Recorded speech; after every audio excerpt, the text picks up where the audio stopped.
2 వారాల క్రితం నేను గౌరవనీయులు పెద్దలు కేసీఆర్ గారికి ఒక లేఖ రాయడం జరిగింది.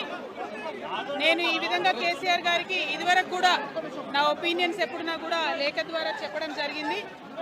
అయితే ఈసారి నేను మొన్ననే చెప్పున్నాను, కుట్రలు కుతంత్రాలు జరుగుతూ ఉన్నాయని. నేను చెప్పిన కొద్ది రోజుల్లోనే మరి నేను అంతర్గతంగా కేసీఆర్ గారికి రాసినటువంటి ఉత్తరం బహిర్గతం కావడం అన్నది, ఇది మరి ఏం జరుగుతుందో అన్నది పార్టీలో ఉన్నటువంటి మనందరం, తెలంగాణ ప్రజలు అందరూ కూడా ఆలోచించుకోవాల్సినటువంటి విషయం. నేను వేరే ఏం విషయాలు చెప్పలేదు. నేను కేవలం పార్టీలో ఉండేటటువంటి అన్ని స్థాయిలో ఉన్నటువంటి నాయకులందరూ అనుకుంటున్నటువంటి విషయాలు.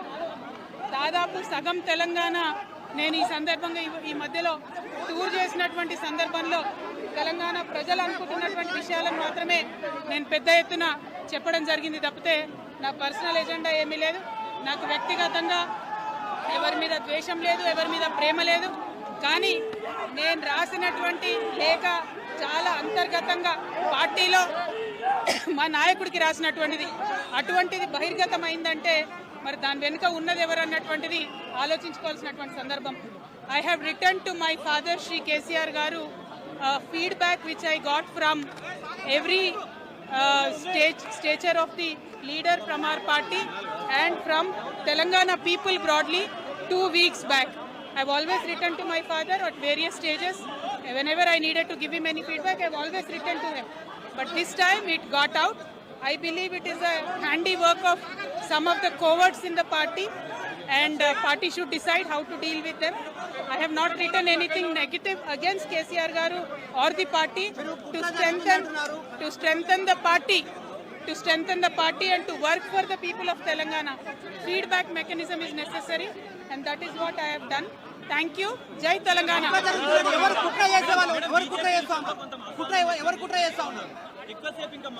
కేసీఆర్ గారు దేవుడు, కేసీఆర్ గారు దేవుడు.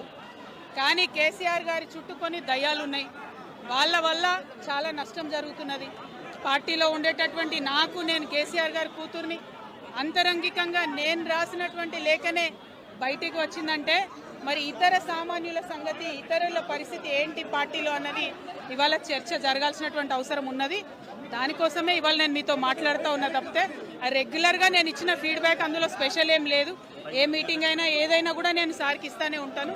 కానీ ఈసారి ప్రత్యేకించి బయటికి రావడం అన్నది నేను బాధాకరంగానే ఉన్నది. అయితే ఈ లేఖ, ఈ విషయం అంతా చూసుకొని కాంగ్రెస్ బీజేపీ పార్టీలు బాగా సంబరపడుతున్నట్టున్నాయి. కోతి కొబ్బరికాయ దొరికినట్టుగా ఏదో బీఆర్ఎస్ పార్టీ ఆగమైంది, కేసీఆర్ గారికి ఏమైంది, అంత సీన్ లేదు. మా నాయకుడు కేసీఆర్ గారే. కేసీఆర్ గారి నాయకత్వంలోనే తెలంగాణ బాగుపడుతుంది, ముందుకు పోతుంది. అందులో ఎటువంటి అనుమానం లేదు. కేసీఆర్ గారి నాయకత్వంలోనే బీఆర్ఎస్ పార్టీ కూడా ముందుకెళ్తుందని చెప్పి నేను బలంగా నమ్ముతా ఉన్నాను. పార్టీలో ఉన్నటువంటి చిన్న చిన్న లోపాలను డిస్కస్ చేసుకొని, సవరించుకొని, కోవట్లను పక్కకు జరుపుకుంటూ ముందుకు పోతే పార్టీ 10 కాలాల పాటు చల్లగుంటుంది అనేటటువంటి నా భావన. బీజేపీ కానీ కాంగ్రెస్ కానీ తెలంగాణ ప్రజల కొరగబెట్టింది ఏమీ లేదు. 2 పార్టీలు కూడా తెలంగాణను ఫెయిల్ చేసినాయి. ఆ 2 పార్టీలకు కూడా ఆల్టర్నేటివ్ కేసీఆర్ గారి నాయకత్వమే. ఆ కేసీఆర్ గారి నాయకత్వంలోనే తెలంగాణ ముందుకు పోతుందని చెప్పి నేను బలంగా నమ్ముతా ఉన్నాను. Thank you. జై తెలంగాణ, జై కేసీఆర్.